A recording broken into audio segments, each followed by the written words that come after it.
We're at the Castillo residence and we're going to do a shingle repair on this wind creased shingle on the front slope here. So we were able to find some white 3-tab shingles. These are no longer in production, but we found a friend that had an open bundle of them, so we were able to steal a couple to do this repair. But when you call RWC, ABC, Beacon, Elite Roofing Supply, and American Roofing Supply, none of them have 3-tab shingles in stock, period, regardless of the color. But so we're lucky to score these. But what we're gonna do is we're gonna remove this shingle that's wind creased. Starts here, it's these 3 tabs long. So I'm gonna first break the seal from the bottom, then break the seal up top so that I can get the shingle out without ripping any other shingles. Do that first. Okay, seal above it. All right, got the seals broken. Now we're gonna remove the first row of fasteners, and that's where this thing is nailed or stapled into the roof. And then there's gonna be a second row of fasteners where the top of this shingle is nailed in right here. Where this shingle is nailed in, it's nailed into the top of this shingle. So we're gonna have to remove both rows of fasteners in order to get this shingle out. So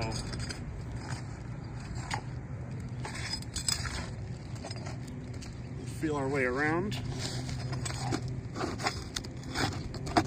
I think we've got those loose. I think the wind did most of the work for us, but you can see I'm pulling on that shingle. It's still connected. That's because of that top row of fasteners there. So we're gonna work on that one next.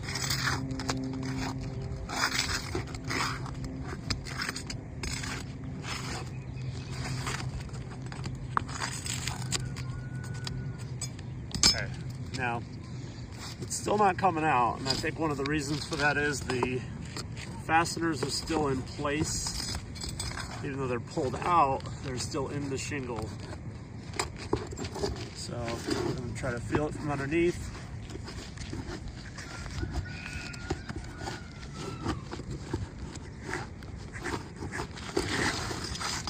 All right, so you can see that row of fasteners down here, and then the row of fasteners up top there. So you notice the fasteners didn't come out with it. Those are still in the roof.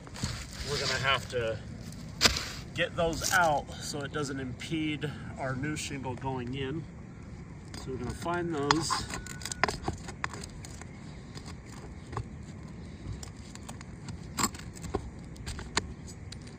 Pull them out.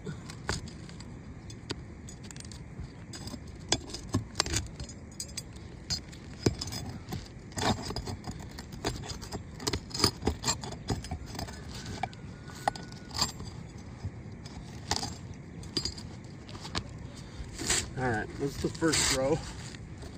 Now the second row we're gonna have to find.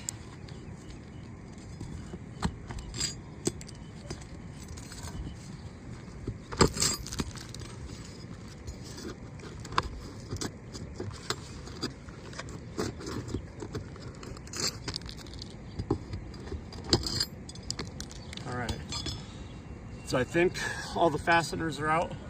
We're gonna try to slide our new shingle in and see if anything gets in the way. But first thing I'm noticing is this shingle is about 3 inches too big. It's a 39-inch metric shingle versus the former shingle, which is a 36-inch standard. So there's gonna be a few differences because of that. That means that this exposure is gonna be bigger. Because the exposure is bigger, the sealant strip is gonna be pushed higher up for the shingle above it. So it's not gonna seal down at the bottom here where it's designed to. It's gonna seal down up here, leaving the rest of the shingle susceptible to wind. So we're gonna cut this down to size. We're gonna try to see what we can do to make it fit, but initially it's gonna be hard to make it compatible. So cut that side off.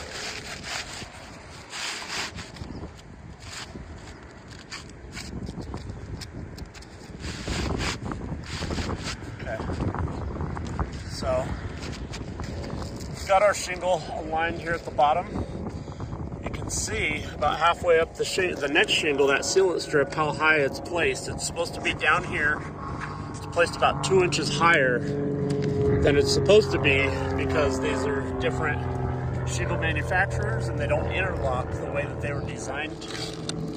So, for the purposes of finishing the repair though, we're going to go ahead and get our 6 nails in per shingle.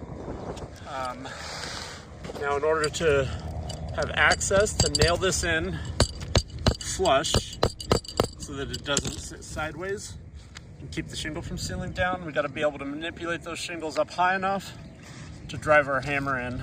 As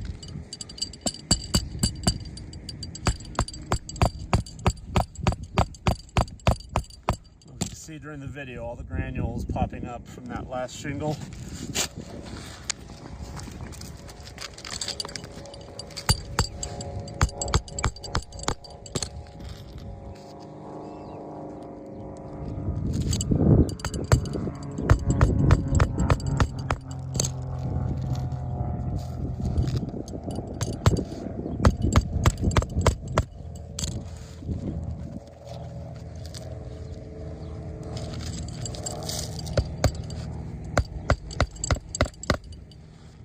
All right, so we got our replacement shingle in.